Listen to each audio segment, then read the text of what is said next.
Hello दोस्तों, नमस्कार। स्वागत है आपका अपने ही यूट्यूब चैनल गुरुकुल ऑफिशियल पर। मेरा नाम है अनूप चौकर और मैं हाजिर हूँ आपके लिए NCERT कक्षा 6 से 8 के वस्तुनिष्ठ प्रश्नों की सीरीज़ लेकर। महेश ब्रॉन्डवाल जी की पुस्तक से हम ये सारे प्रश्न डिस्कस कर रहे हैं। प्रश्न एक्सप्रेस लगातार जारी है।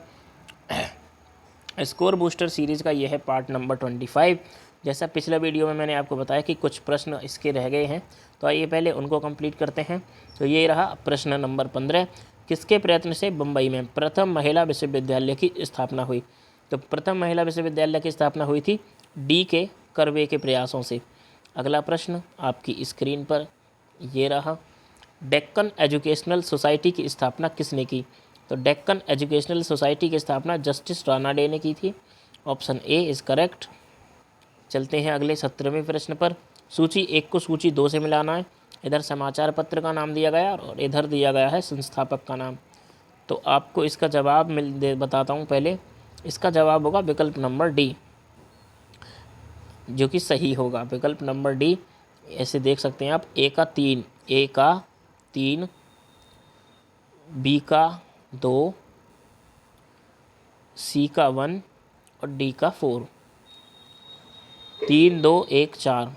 हिंदू जी सुब्रमण्यम अय्यर, सुधारक के जे.की. गोखले, वायरस ऑफ इंडिया के लिए दादा भाई नौरोजी और बंगाली के लिए S.N. बनर्जी। चलते हैं अगले प्रश्न पर। इसमें भी आपको यही समाचार पत्र और वो दिए गए हैं, तो इसका जवाब है ऑप्शन नंबर सी, 3, 1, 2, 4। 3, 1, ए का 3, बी का 1, 2 और 4। Bombay Chronicle Firoz Shah Mehta, Commonwealth Madan Mohan Annie Besant, Commonwealth Annie Besant, leader Madan Mohan Malviya और सर्च लाइट के लिए अब सच्चिदानंद सिन्हा इसका आंसर होगा। चलते हैं अगले प्रश्न पर। कालिदास की प्रसिद्ध रचना अभिज्ञान शाकुंतलम का सर्वप्रथम अंग्रेजी में अनुवाद किसने किया था? तो सर्वप्रथम जो अंग्रेजी में अनुवाद किया सर विलियम जोन्स ने किया था। सर विलियम जोन्स के द्वारा अंग्रेजी। तो इस चैप्टर के बाद आइए शुरू करते हैं हम अगला चैप्टर, जिसका नाम है सांस्कृतिक और सामाजिक सुधार आंदोलन। इसमें आपको सुधार आंदोलन से संबंधित प्रश्न मिलेंगे। ब्रह्म समाज का सिद्धांत किस पर आधारित है? पहला प्रश्न आपकी स्क्रीन पर, तो ये है अद्वैतवाद पर। Option number B is correct. याद रखिएगा, ब्रह्म समाज अद्वैतवाद। किन निम्न में महापुरुषों में से कौन भारतीय राष्ट्रवाद का जनक कहलाता है? तो भारतीय राष्ट्रवाद का जनक कहा जाता है राजा राम मोहन राय को। Option B is correct. चलते हैं अगले प्रश्न पर। प्रार्थना समाज का संस्थापक कौन था? तो प्रार्थना समाज का संस्थापक था आत्माराम पांडुरंग। विकल्प नंबर सी सही जवाब होगा। चलते हैं अगले प्रश्न पर। स्वामी दयानंद सरस्वती ने आर्य समाज 1875 ईस्वी की स्थापना कहाँ पर की थी?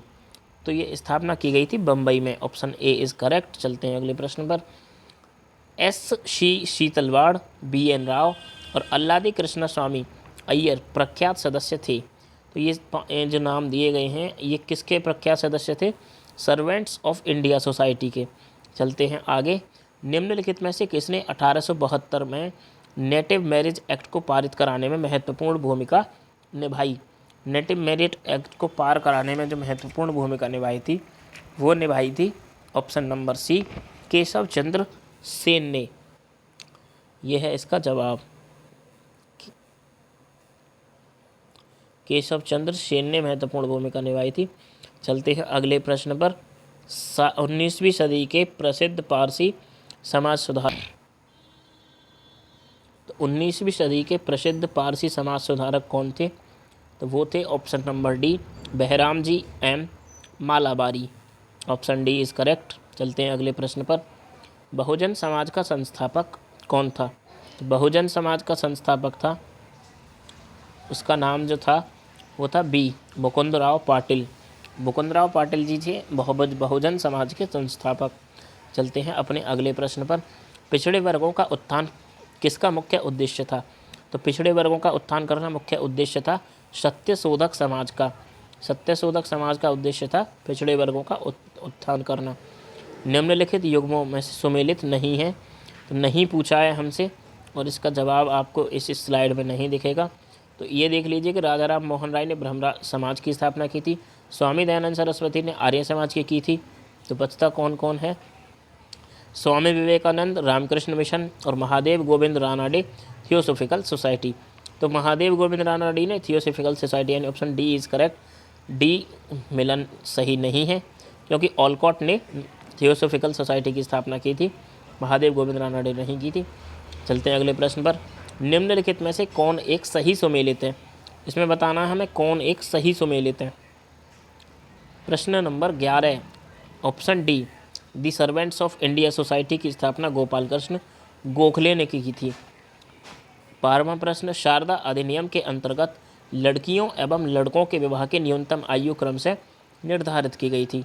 तो ऑप्शन बी 14 और 18, लड़कियों की 14 और लड़कों की 18, शारदा अधिनियम के अंतर्गत।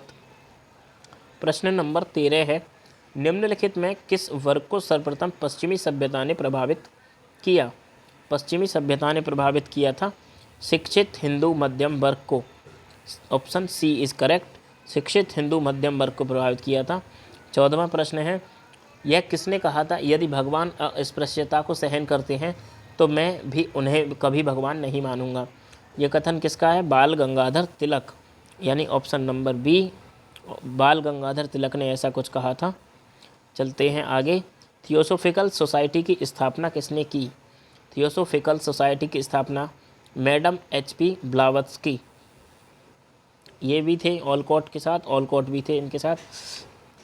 19वीं सदी के उत्तरार्धकाल में नव हिंदूवाद में सर्वश्रेष्ठ प्रतिनिधि थे, तो वो थे स्वामी विवेकानंद। चलते हैं अगले प्रश्न पर। महाराष्ट्र के किस समाज सुधारक को लोक हितवादी कहा जाता है? तो लोक हितवादी किसे कहा जाता है? वो हैं Gopal Hari Deshmukh. Option D is correct answer. चलते हैं अगले प्रश्न पर।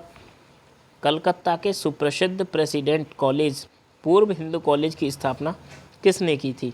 तो कलकत्ता के जो सुप्रसिद्ध प्रेसिडेंट कॉलेज यानी पूर्व हिंदू कॉलेज की स्थापना की थी Raja Ram Mohan Roy. Option number B is correct answer. चलते हैं अगले प्रश्न पर। रामकृष्ण मिशन की स्थापना किसने की? तो ये तो आप सब जानते ही होंगे कि रामकृष्ण मिशन की स्थापना स्वामी विवेकानंद, इनका नाम था नरेंद्र नाथ दत्त, इन्होंने की थी। आज की वीडियो के लिए हमारा लास्ट प्रश्न होगा, राजा राम मोहन राय द्वारा स्थापित प्रथम संस्था थी। तो प्रथम जो संस्था थी वो थी Atmiya Sabha. Option number B. Brahmo Samaj कभी मत जानिएगा, आत्मीय सभा इन्होंने सबसे पहली संस्था स्थापित की थी। Thanks for watching the complete video. अगर क्वेश्चंस पसंद आए हों तो वीडियो को लाइक करें, चैनल को सब्सक्राइब करें और अपने दोस्तों के साथ शेयर करना ना भूलें। शेयर कीजिए ताकि हमें आगे सपोर्ट मिले और हम आगे और भी इम्प्रूवमेंट के साथ आपको और अच्छी क्लासेस कंटेंट प्रोवाइड करवा सकें, जिससे जीको में आपका स्कोर काफ़ी बूस्ट हो करके आप जीके से परेशान हैं जो जीके की सारी समस्याएं आपकी दूर हो सकें। और भी आप इतिहास के बाद हम लाएंगे भारत का भूगोल। ऐसे ही हम धीरे धीरे करके पहले महेश बंडवाल जी की पुस्तक, उसके बाद ल्यूसेंट की या और भी कोई अच्छी पुस्तकें आपके सामने प्रस्तुत करेंगे और उनके सारे क्वेश्चंस की प्रैक्टिस करवाएंगे, जिससे आपको एग्ज़ाम में कोई फियर ना रहे। पढ़ते सब हैं लेकिन एग्ज़ाम में भूल जाते हैं, इसीलिए प्रैक्टिस के लिए हम आपके लिए साथ जुड़े हैं। प्रैक्टिस करवाएंगे हम आपको लगातार क्वेश्चंस की, कम से कम टाइम में ज़्यादा से ज़्यादा प्रश्न। जुड़े रहने के लिए धन्यवाद। मिलते हैं अगले वीडियो में, तब तक के लिए bye bye. Gurukul official channel का नाम है, चैनल को सर्च करके या जैसे भी आपको लिंक के थ्रू या किसी भी प्रकार से चैनल को सब्सक्राइब ज़रूर